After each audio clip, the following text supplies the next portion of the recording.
Karibu tena mpenzi mtazamaji, na leo hii tumemtembelea Bishop Israel ambaye amekuwa akizungumza na kutoa maoni na kupeana pia tahadhari katika uongozi hapa katika taifa letu la Kenya. Na leo hii tunazungumzia masala ya Sifuna ambaye inaonekana nyota yake imeng'aa na mambo ni mengi katika taifa hili la Kenya. Wacha tumpe nafasi labda atuambie namna gani ni yeye pia aswa Mungu amemuonyesha. Karibu sana Bishop. Asante sana, karibuni mahali hapa na wewe ambao unanitazama kwa mara ya kwanza. Nimekuwa kutoa utabiri kuhusu nchi ya Kenya na pia katika uongozi wa Kenya na vile ambavyo Mungu amekuwa akinenea kuhusu nchi ya Kenya na uchaguzi ambao uko kwa sasa.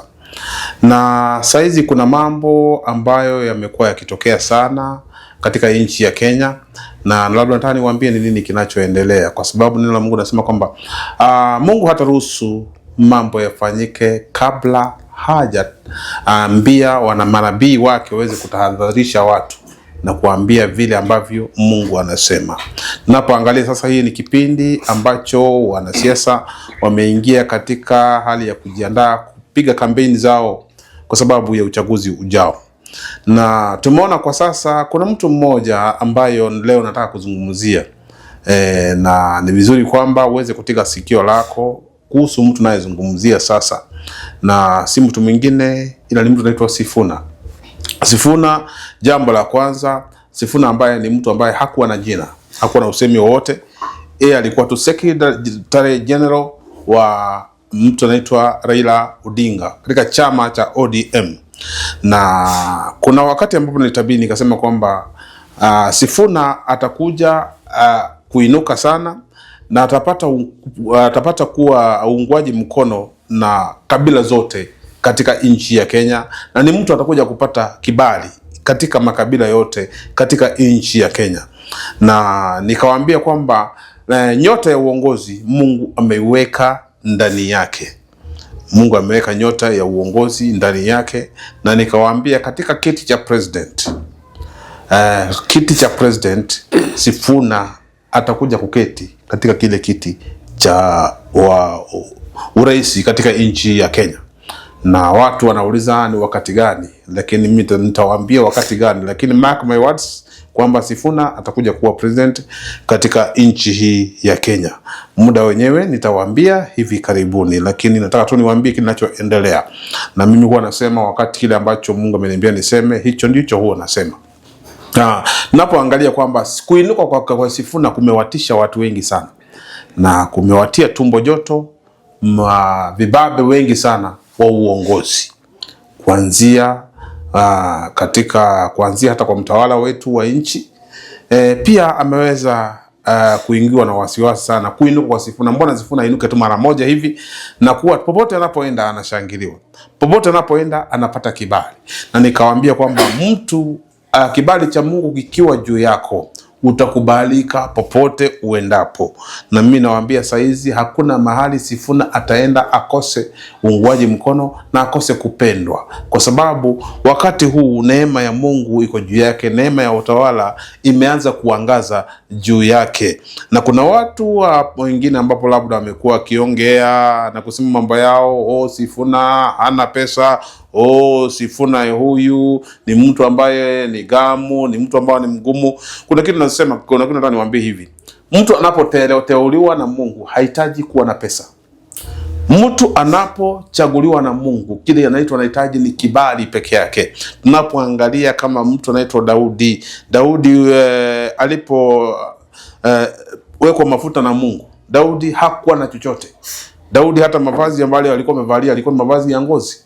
Daudi alikuwa katika hali ya kuchunga tu kondoo kule mwituni. Hakuna mtu yote aliyefahamu katika kuhusu Daudi. Daudi hakuwa na utajiri wowote, lakini wakati neema ya Mungu ilimwangazia mtu anaitwa Daudi, kibali cha Mungu iko juu yake na akaja akawa mtawala katika nchi ya Israeli. Kwa hivyo nataka mlinganisha sana hadithi ya Daudi na mtu anaitwa Edwin Sifuna. Edwin Sifuna huendekawa hata hakuna mtu anajua baba yake ama hakuna mtu anajua mama yake, lakini amekuja tu kuinuka kwa sababu mwangaza umeangaza juu yake. Jua la neema limeangaza juu yake. na amepata kibali katika Kenya hii yote. Popote anapoenda wanaimba wimbo wa Sifuna. Unapoenda mahali kata mtoto anakuambia mimi ndio Sifuna. Utaona kwamba sehemu zote ametembea, na kuna watu walisema Sifuna hawezi wapi. Sifuna ameenda Thika, watu wakasema mimi ndio Sifuna. Sifuna alienda Machakos, watu wakasema mimi ndio Sifuna. Sifuna ameenda sehemu nyingi, ameenda Kitengela, watu wakamshangilia. Ameenda sehemu za Narok, ameenda Mombasa, ameenda Kisii, na sasa tunaona kwamba anataka kupanga kwenda sehemu za za kule kunaitwa Bungoma, na mkutano ule wa Bungoma nataka muangalie kwamba utakuwa ni mkutano ambao utavunja historia, utakuwa ni mkutano mkubwa sana ambao wengi wao ambao hawakutarajia kutakuwepo na mkutano kama ule, kwa sababu kumekuwa na vigogo wengi sana, watu kama wakina Musikari Kombo huko mbeleni, watu wengine ambao walikuwa wameinuka sana, wakina Wamalwa kijana. Kumekuwa na watu kama anayeitwa huyu jamaa huyu ambaye speaker wa bunge Wetangula, kumekuwa na Mudavadi, na nadhani kama kuna mtu yeyote kati ya watu wamepata kibali kama vile ambavyo Sifuna amepata kibali kwa sasa. Na Sifuna atakapotoka hapo, najua hata Sifuna akienda Meru atashangiliwa. Sifuna hata akienda sehemu ya ya Nyeri atashangiliwa. Na jambo la kwanza, Sifuna si mkabila. Sifuna si mtu ambaye anajipigia upato peke yake. Na kwa siasa kuna watu ambao wengi sana ambao wana ukabila hata kujipigia kipato. Na mimi sitaki kulenga mwanasiasa yeyote. Lakini hata hata juzi kuna mwanasiasa mwingine ambaye ameongea akasema sitaki linda mwananchi katika sehemu ya kwangu. Sasa ni kumaanisha kwamba kuna watu ambao pia wangekuwa katika utawala wangekuwa wabaya sana hata kushinda Ruto. Lakini kuna mtu sasa nataka mumuangalie. Na ni mtu ambaye sasa ningetenda habari hii inaposema iweze kumfikia popote alipo. Kwa sababu nasema kwamba Mungu hutumia manabii wake kuonya watu. Sifuna, kuna watu ambao wanapanga kumtoa uhai. Kuna watu ambao wanapanga kumeliminate. Na kuna kikosi maalum ambacho kimeundwa, na sitawaambia kimeundwa nani. Tumieni akili zenu, mawazo yenu kujua kwamba mtu Yesu alipozaliwa Lazaro alimuinda. Lazaro alipomuinda, basi alipoona nyota yake na akatumana watu kwenda kumtafuta si Lazaro, Yesu alipoinuliwa mfalme Herode, haikuwa Lazaro, mfalme Herode alianza kumuinda. Na kwa sasa mimi sitaji mtu yote ambaye anamuinda, lakini saizi Sifuna ameanza kuindwa na watu.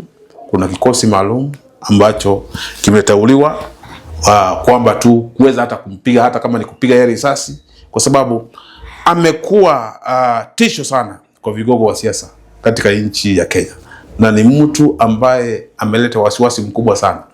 Kuinuka kwake kumeleta wasiwasi mkubwa sana kwa watawala katika nchi hii ya Kenya, na kuna kikosi maalum ambapo kimeundwa kwa sababu ya kumeliminate. Kwa hivyo naomba kwamba huu ujumbe umfikie kwamba mahali alipo ni vizuri kwamba angalie marafiki anaotembea nao ni watu wagani, na mahali alipo nafikiri si vizuri atembee peke yake, si vizuri atembee na mtu yeyote.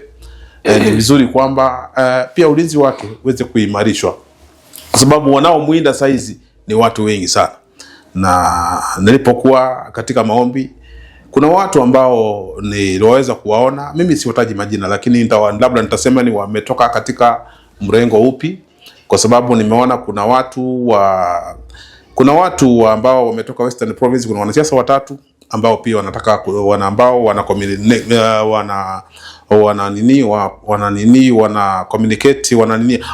katika huo mpango, na wale ambao wanataka kumuondoa. Kuna wanasiasa watatu katika sehemu ya Western Province, wale ambao wamekuwa kinyume sana cha mtu ambaye anaitwa Sifuna kuinuka katika Western Province. Kuna wengine ambao wanataka kujulikana kama vigogo, lakini unakuta kwa sasa sauti zao zimedidimia. Hao ndio baadhi ya wanasiasa ambao wako katika ule mpango wa kuweza kumeliminate Sifuna. Na pia kuna wengine watatu ambao wako katika mrengo wa Linda Ground, na mimi sijataja mtu, lakini mimi nasema wale watu ambao wako, kuna wanasiasa watatu wako katika mlengo wa Linda Ground, ambao pia ni wale ambao wako katika huo mpango huo wa kumeliminate Sifuna, na kuna mwanasiasa mmoja pia kutoka Kisii County. Kwa hivyo mimi sitaji mtu yeyote kwa sababu pia ya security. Mimi sina lawyer wangu ni Yesu Kristo, na ndio sababu kwamba mimi sitaji mtu yeyote, lakini nimesema kwamba Sifuna mahali alipo ni vizuri kwamba ajihadhari, na tuweze kumuombea Sifuna sana mahali palipo. Wale watu ambao mna macho ya roho, muweze kumuondoa Sifuna, kwamba Mungu aweze kumulinda na haya mabaya yote ambayo yamepangwa juu yake yasiweze kutimia, kwa sababu kuna maovu yamepangwa kinyume na mtu anaitwa Sifuna, kwa sababu ya nyota ya uongozi ambayo inaangaza ndani yake. Na tunaelewa kwamba ile nyota ya uongozi imewastua watu wengi sana. Kuna watu halali usingizi kwa sababu ya Sifuna. Kuna watu saizi unakuta kwamba yule mtu hata kiamuka leo anaongea Sifuna. Yule mtu akilala analala kwa sababu ya Sifuna. Nafikiri jambo la Sifuna kuinuka limematia wanasiasa, imetia wasiwasi vigogo wa siasa katika nchi hii ya Kenya, na ni vizuri kwamba Sifuna ujumbe huu kufikia. Ni vizuri kwamba uweze kuwa macho, ujue kwamba ni wengi wanaokuiga sasa maisha yako yako hatarini. Ni vizuri kwamba nawe pia ukuwe mwangalifu, na pia watumishi wa Mungu popote mlipo, ni vizuri kwamba kama wewe ni mtu mzalendo, mtu hauna kabila ndani yako, muombe Sifuna. Tumuombe Sifuna, wa Kenya wote tumuombe Sifuna, Mungu ameweze kumuhifadhi kwa sababu ya uongozi wa kesho, kwa sababu uongozi huu ambao haupo, hautaki kuona mtu yote ambaye ni mzalendo, hutaki kuona mtu yote ambaye yuko pale kwa sababu ya kupigania mwananchi. Wengi ambao wanaingia katika uongozi wanapigania tumbo zao peke yake. Wengi wanaingia katika uongozi wanaingia tu pale kwa sababu ya faida zao wenyewe. Hakuna mtu aliye mzalendo. Na kwa wakati huu Sifuna ameteuliwa kwa sababu ya kupigania Wakenya, kwa sababu pia ya kuleta demokrasi katika nchi ya Kenya hii, kwa sababu pia ya kupigana na ufisadi katika nchi ya Kenya. Na tunaangalia namba kubwa, 80% ya viongozi hapa nchini Kenya ni wafisadi. Ni watu wanataka kukaa mahali pale kwa sababu ya kuiba, na ni watu ambao wanataka yule mtu ambaye ni mfisadi aingie mahali pale wafaidike kupita kwake. So hili jambo ambalo linawatia wasiwasi sana, kuona mtu anaitwa Sifuna anainuka na kuinuka zaidi, na wanaona hatari ya kuinuka kwake. Kuna wakati ambapo Rigiji alionekana kumuonya kupanda ndege. Huenda hao ndo mambo ambayo labda Mungu anakuonyesha kwamba yapo, ingawaje ama iwapo hata jihadhari na mambo ya kisiasa kwa sasa, ama wale watu ambao anatangamana nao kila siku wakati ambapo anajipigia debe. Ni vizuri, hilo pia ni jambo moja. Pia hata mimi nataka kumuonya kwamba mambo ya kutumia ndege ni vizuri sana, pia ajihadhari kutumia ndege yoyote. Pia mambo ya kukodi ndege za wanasiasa awache kabisa, hata kama ni mwanasiasa wa karibu na yeye, aache kabisa. Atumie means yake ya kufika kwenye mikutano yake. Nafikiri pia itamsaidia. Na nao tengamana nao, ni vizuri kwamba ajue hawa watu ni watu ambao anawaamini, ni watu ambao ni marafiki wa karibu, ni watu ambao ni marafiki wa dhati. Na kuna wanasiasa ambao sisemi kwamba sisemi kwamba ndio wale wanaopanga huo mpango, lakini kuna wanasiasa ambao Mungu hataki atengamane nao. Kuna wanasiasa ambao Mungu hataki atengamane nao sana.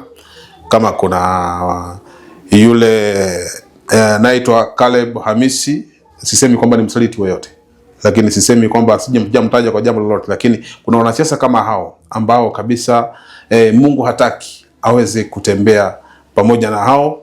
Kuna mwanasiasa kama wengine ambao unaokuta anapiga kelele sana, mtu kama anaitwa gani huyu mwanasiasa huyu ambaye ni mchanga sana huyu, anaitwaje huyu mlevi, mtu kama kuna kama Salasia.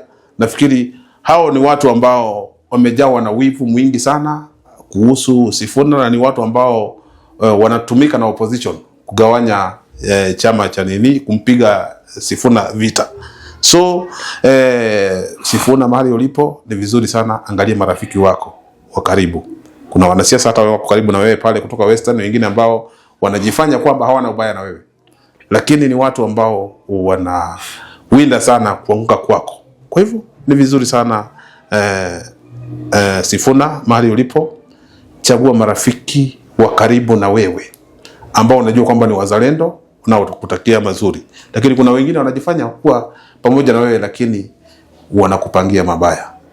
Kwa hivyo mimi ushauri wangu kwa Sifuna, mahali ulipo, ni vizuri kaa macho, kwa sababu nimesema napozungumza kama nabii, natoa sauti wangu na mjumbe wangu kufikia kwamba kaa macho, na ukikaa macho Mungu atakulinda. Chagua marafiki ambao ni wazalendo, usiingiane na mtu yeyote, na hawa ambao wako kinyume na wewe pia kaa mbali na hao kabisa. Wale ambao unakuta kwamba kila wakati wanakukashifu, nafikiri katika mikutano mingine unapoitwa kataa. So jihadhari sana na unapofanya mikutano yako, jihadhari na uwe mwangalifu sana. Tunakuombea Mungu akulinde, na kuombea Mungu akuhifadhi, na kile Mungu ameweka ndani yako kiweze kutimia in Jesus name. Senator Mandago juzi akiwa kule Western na ameongea akasema kwamba sisi hatujui nani anaitwa Sifuna. Hata ukiuliza mtu hapo Moi Bridge hajui nani anaitwa Sifuna. Ni kumaanisha kwamba hawataki kuitikia kwamba nyota ya kijana imeng'aa. Kuna mtu ambaye anaitwa Senator Mandago, na mimi nataka kuzungumza kama kuna mtu mmoja ambaye ni mfisadi sana katika nchi hii ya Kenya, mmoja ni Senator Mandago.